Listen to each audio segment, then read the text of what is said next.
Hola gente de YouTube, ¿qué tal amigos? ¿Cómo han estado? Espero que bien. Y pues además espero que hayan hecho sus tareas ya.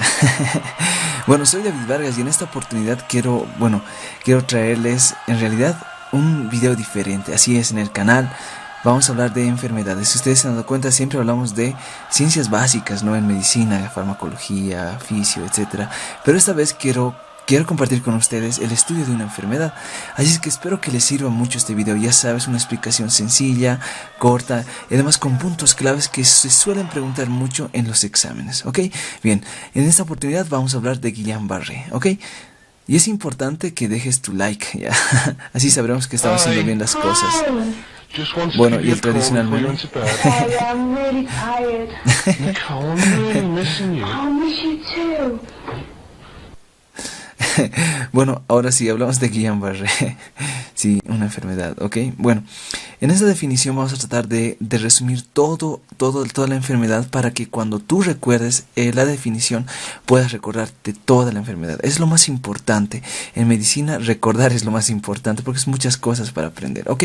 Bien, Harrison nos dice que es una poliradiculoneuropatía. ¿Qué quiere decir eso? Que obviamente va a afectar a nervios y tiene esta característica, es distal, es gradual, es simétrico, es ascendente y la clínica más importante que se caracteriza es por parálisis flácida. Es desmielinizante. ¿Qué quiere decir eso? Que vamos a encontrar anticuerpos contra los nervios, o sea, contra la esfingomielina de los nervios. Y vamos a encontrar anti-GM1 para el Guillain-Barré, así propiamente dicho, y anti-GQ1B para el Miller-Fisher, que es una variante de Guillain-Barré.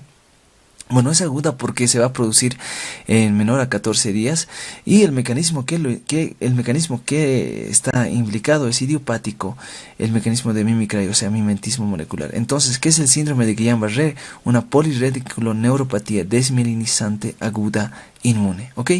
Bien, y ahora el diagnóstico. En el diagnóstico, bueno, vamos a hablar de muchos diagnósticos, de muchos procedimientos diagnósticos más adelante, pero lo que tienes que recordarte es la disociación proteica en el líquido cefalorraquídeo. Y el tratamiento, para recordarnos de manera simple, es inmunoglobulina humana IV y plasmaféresis. Ok, bien. Ahora vamos a hablar un poco de la epidemiología. ¿Qué sabemos del Guillain-Barré respecto a la epidemiología? Y eso es importante también resaltarlo, ¿ok?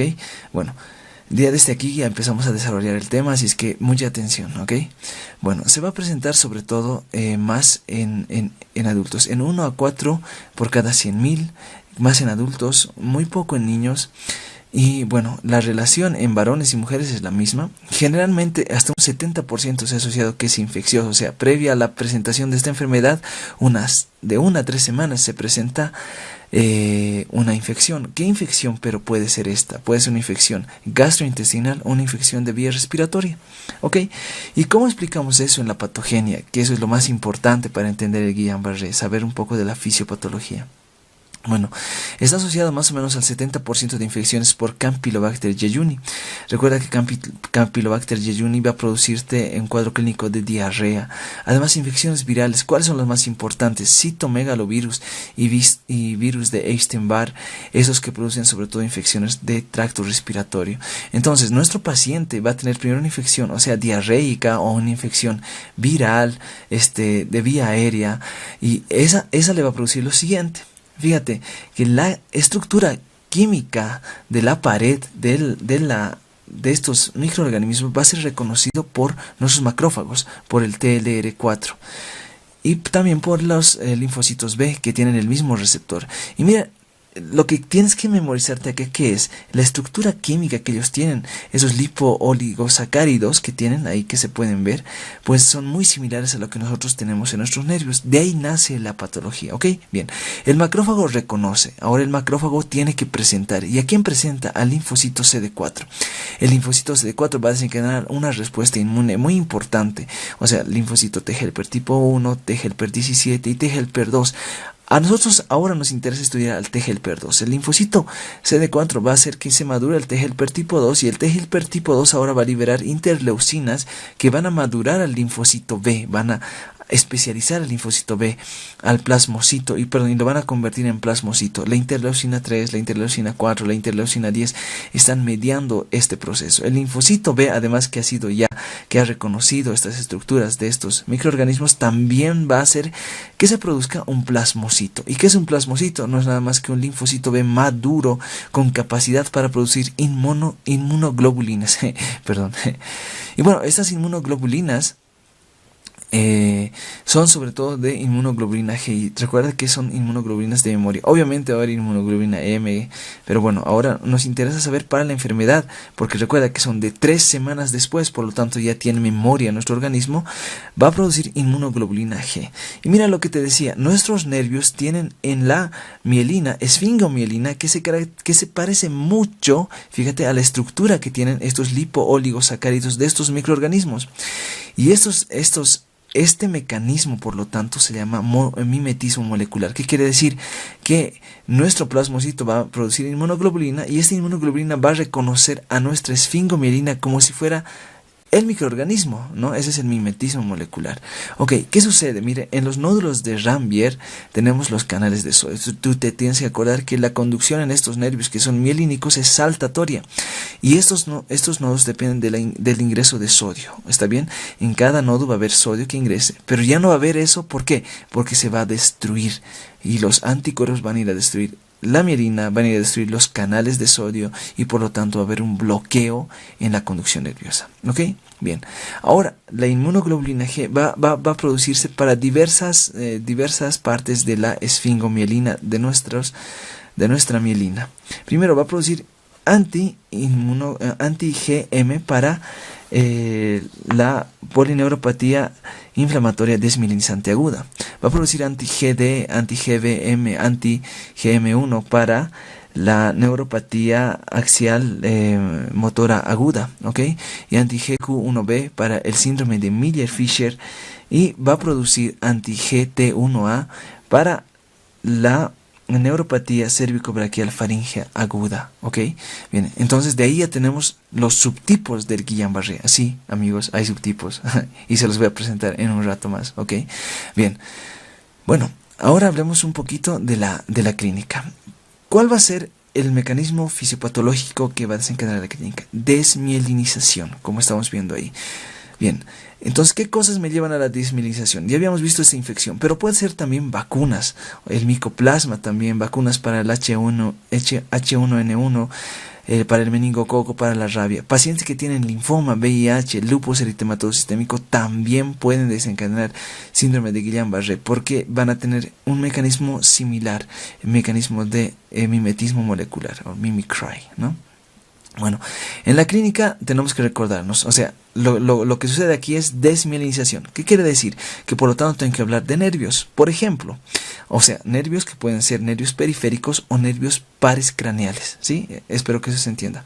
Ok, a ver, vamos a ir a este ejemplo. Fíjate, tenemos la raíz posterior de la médula espinal. La raíz posterior, recuérdate que es recepción sensitiva y la raíz anterior es sobre todo función motora, ¿ok? Bueno, ¿qué sucede con la desmielinización? Si yo voy a desmielinizar, por ejemplo, la raíz posterior, o sea, nervios que llegan a la raíz posterior, que son mielínicos, este paciente va a empezar a tener parestesias, ¿ok? Y es una presentación clínica característica de estos pacientes. También va a tener déficit sensorial, disminución a la sensibilidad de la temperatura y el dolor, pero lo que más llama la atención aquí son las parestesias, ¿ok? Si sucede desmielinización a nivel motor, este paciente va a empezar a tener debilidad y habíamos hablado de una parálisis flácida, que es lo que lo caracteriza, ¿ok? Alteración de la marcha, por ejemplo. Entonces esto va a ir de manera ascendente y es lo que lo caracteriza. Va a comenzar en miembros distales y va a ir subiendo y puede llegar a afectar al diafragma y eso ya es un problema para nosotros porque este paciente puede tener, si llega al diafragma, tener un paro respiratorio. Entonces el paciente hay que intubarlo inmediatamente porque ese paciente se nos puede morir, ¿no? Bien, eso se presentará en un 30% de pacientes. Ok, lo que llama la atención aquí, siempre recuerde, parálisis flácida. Entonces, parestesias, parálisis flácida. Otra característica, este paciente va a empezar a tener dolores, sobre todo que comienzan en un 50% en la espalda, dolores en cuello, en hombros, ¿sí? Y eso lo caracteriza también a esta enfermedad. Y algo muy importante que se suele preguntar, no presenta síndrome constitucional, o sea, no hay fiebre, no hay tampoco debilidad, no lo que caracteriza al síndrome constitucional. ¿Qué manifestaciones clínicas vamos a encontrar en el sistema nervioso autónomo? Eso es importante. Primero, retención urinaria, o sea, los nervios que controlan el vaciamiento de la vejiga, pues van a estar alterados. Entonces el paciente no va a poder miccionar, por lo tanto va a retener orina, ¿ok? Es una característica también que pueden tener estos pacientes. En el sistema nervioso autónomo, recuerda que es sistema nervioso simpático y parasimpático, que también son mielínicos. Entonces, ¿qué vamos a tener? Por ejemplo, si voy a alterar los nervios que inervan los vasos, este paciente no va a poder hacer vasoconstricción, lo que va a permitirme que haga vasodilatación y el paciente va a presentar una coloración rojiza en la cara, ¿no? Porque no puede controlar los vasos sanguíneos, ¿sí? Además, en el control de la presión arterial, recuérdate que eso es sobre todo nervio vago y par 9, el paciente no va a poder controlar la presión arterial y va a tener crisis hipertensiva o va a tener hipotensión ortostática que lo va a caracterizar. En los nervios que controlan el corazón, recuerda que es simpático y parasimpático. Como no hay un control adecuado, este paciente puede tener trastornos de ritmo, por lo tanto puede tener arritmias, ¿ok? Entonces tengo toda esta clínica que el paciente puede presentar. Y bueno, los criterios de Bridgestone que se han utilizado para Guillain-Barré utilizan niveles de certeza número 1, por ejemplo, nivel de certeza número 2, diagnóstica, y cada uno tiene características clínicas, ¿sí? Incluso tenemos definiciones de caso clínico para el síndrome de Miller-Fisher, ¿sí? Con un nivel de certeza 1 diagnóstico, y van indicándome la clínica que el paciente tiene, ¿sí? Aquí, para aclararles, algo más adelante lo vamos a ver en Miller-Fisher. Bien, bueno, volvemos ahora a los laboratorios, ¿ok? Y en los laboratorios, ¿qué es lo que tienes que pedir? O sea, ante la sospecha de un paciente que tiene Guillain-Barré, tú ya podrías comenzar, digamos, el tratamiento. Pero para estar seguros, podemos hacer una punción lumbar, y es lo más importante. Recuerda que este paciente está sometido a inflamación. ¿Qué quiere decir? Que los nervios están siendo destruidos, ¿no? La médula también está siendo destruida. Entonces, ¿sería ideal hacer una prueba del líquido cefalorraquídeo? Evidentemente sí. Y lo que vamos a encontrar en el líquido cefalorraquídeo, ¿qué es? Disociación albuminocitoplasmática. ¿Qué quiere decir? El líquido cefalorraquídeo tiene bastante proteína y el plasma va a estar normal. Entonces, sin células, o sea, sin pleocitos, ¿ok? Pero con células, yo sospecho de que esto puede ser mielitis, linfoma, que puede ser sarcoidosis, meningitis, leucemia. Entonces, la característica es aumento de proteínas en líquido cefalorraquídeo, pero sin células, ¿ok? Bien. Luego puedo hacer otras pruebas, que por ejemplo, velocidad de conducción nerviosa.